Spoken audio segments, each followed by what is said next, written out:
सीधा सीधा इसका उदाहरण है। अरे सेकुलर तो वहां पे हो ना जहां पे सबको समान अधिकार नहीं।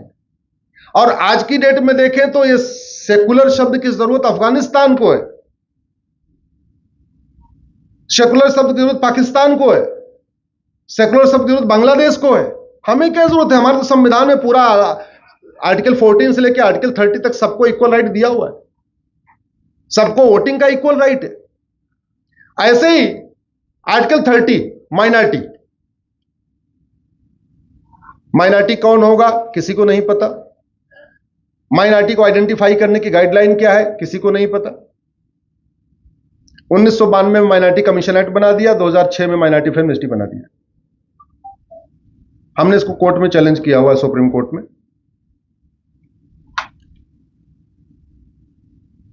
भारत में माइनॉरिटी कमीशन और माइनॉरिटी फिल्म एमनेस्टी की जरूरत ही नहीं है। क्यों? क्योंकि यहां सबको इक्वल दिया हुआ है। Minority commission, minority film amnesty की जरूरत पाकिस्तान, अफगानिस्तान, बांग्लादेश में है, जहां सबको इक्वल नहीं माना जाता, जो इस्लामिक कंट्री है। हमारे यहां तो सारे अधिकार सबको मिले हैं, कोई भेदभाव है ही नहीं है। फिर क्यों minority commission, minority film amnesty की जरूरत है? तो आपको नहीं, अभी चल रही मैडम, माइनॉरिटी कमीशन भी चल रहा है, माइनॉरिटी फिल्म एमनेस्टी भी चल रहा है। इसका दुष्परिणाम क्या हो रहा है वो आपको बताता हूं। जब मैं कन्वर्जन के ऊपर पिटीशन अपनी ड्राफ्ट कर रहा था तो मैं दक्षिण भारत गया, रिसर्च के लिए गया। मैं पीआईएल करता हूं तो किताब पढ़ के ही नहीं करता हूं, बल्कि मैं प्रैक्टिकली जाके देख के भी आता हूं कहां क्या चल रहा है। साउथ गया इस माइनॉरिटी कमीशन के इंपैक्ट को समझने के लिए कि इंपैक्ट इसका है क्या क्या।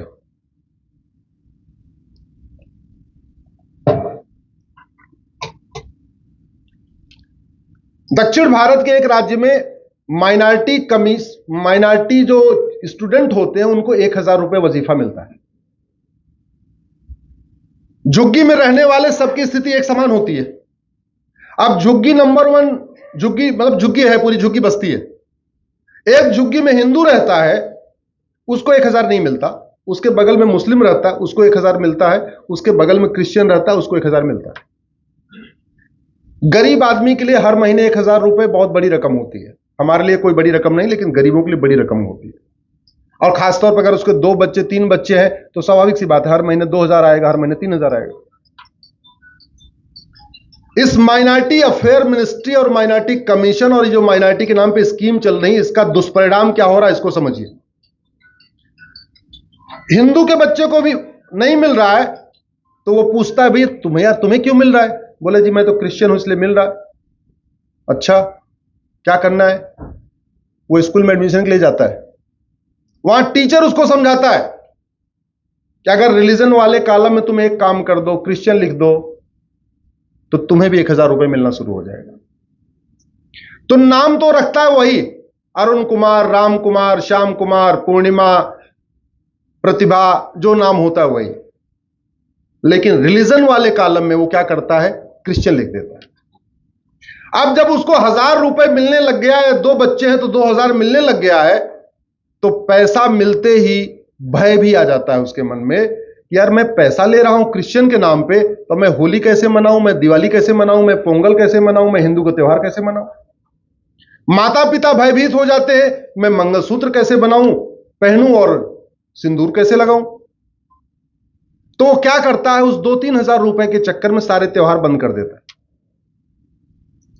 साउथ में एक बहुत मैंडेटरी है, कभी आप तमिलनाडु में जाके देखिए, वहां पे गरीब से गरीब आदमी सुबह बिना तिलक लगा के नहीं निकलता। रिक्शा चलाने वाला भी आपको उसके माथे पर तिलक जरूर मिलेगा, लेकिन जैसे वो 1000 रुपए 2000 रुपए लेता है तो वो तिलक लगाना छोड़ देता है और अपने आप को और ज्यादा दिखाने के लिए गले में क्रॉस पहन लेता है। यह हो रहा है स्टेट स्पॉन्सर्ड कन्वर्जन। किसके कारण? इस आर्टिकल 30 के कारण, इस माइनॉरिटी कमीशन के कारण, इस माइनॉरिटी फिल्म एमनेस्टी के कारण। हिंदुओं के टैक्स के पैसे से गरीब हिंदुओं का कन्वर्जन हो रहा है, क्योंकि कानून घटिया है।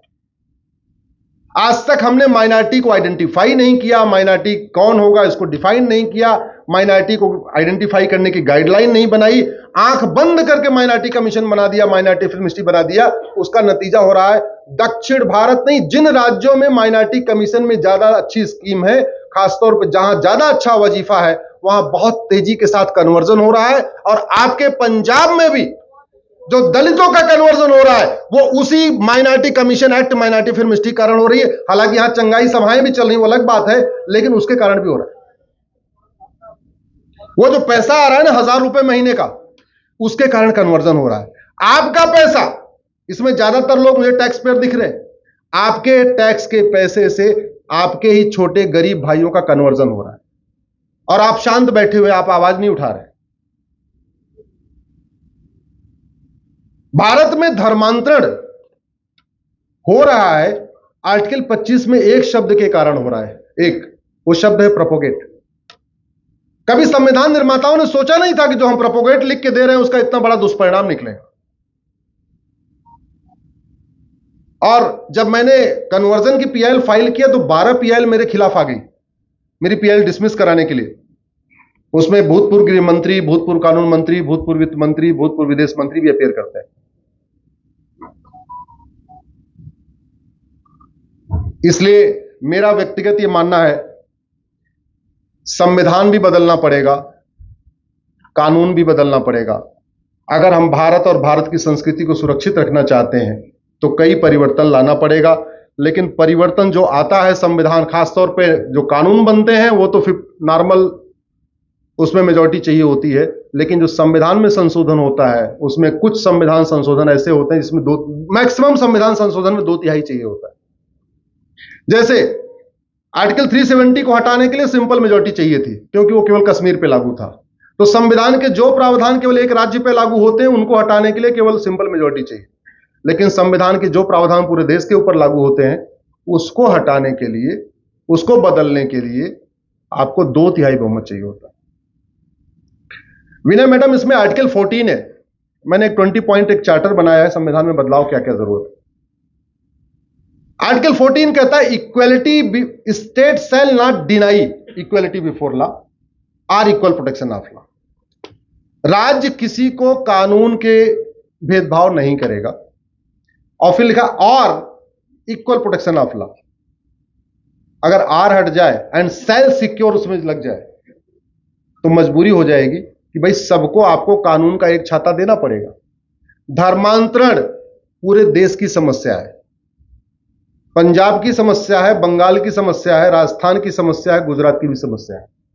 तो अगर आर्टिकल 14 में स्टेट शैल सिक्योर शब्द आ जाएगा तो जो कानून बनेगा वो सेंटर में बनेगा, क्योंकि फिर कानून की जो प्रोटेक्शन होगा वो पूरे देश को मिलेगा। तो अगर हम 1 नेशन 1 पुलिस कोड बनाना चाहते हैं, 1 नेशन 1 पिनल कोड बनाना चाहते हैं, तो हमें आर्टिकल 14 में शैल सिक्योर शब्द जोड़ना पड़ेगा। और आर्टिकल 14 चूंकि फंडामेंटल राइट है तो फंडामेंटल राइट बदलने के लिए 2/3 बहुमत चाहिए। राज्यसभा में अभी वर्तमान सरकार के पास 117 सांसद है, यानी नॉर्मल मेजॉरिटी से भी 4 कम, 117। सुना कि पंजाब वाले कुछ जा रहे हैं उधर, ऐसा सुनने में आया है। 4-5 हैं, सुना कि जा रहे हैं इधर, भगवान जाने सही है क्या गलत है।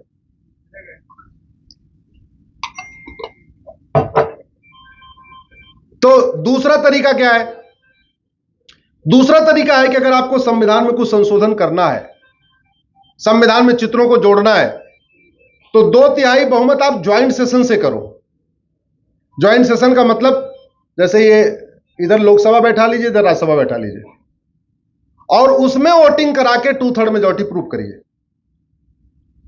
तो उस कंडीशन में 2/3 प्रूव करने के लिए चाहिए 521, 521 सांसद चाहिए। राज्यसभा में कितने हैं? 117। तो 521 में से 117 निकाल दीजिए तो कितने होते हैं? 404। 400।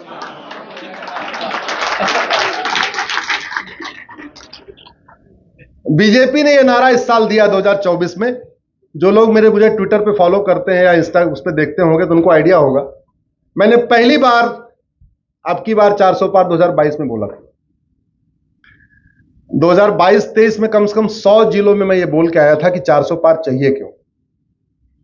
अगर भारत के संविधान में सारे चित्रों को वापस लाना है तो 2/3 मेजॉरिटी चाहिए। 2/3 मेजॉरिटी राज्यसभा में तो है नहीं, ज्वाइंट सेशन से आएगी। तो अब की बार भारत के संविधान में लिखा है इंडिया दैट इज भारत। अगर इंडिया शब्द को हटाना है, आपको लिखना है भारत शैल बी। इंडिया शब्द को हटाने के लिए 2/3 बहुमत चाहिए। अब की बार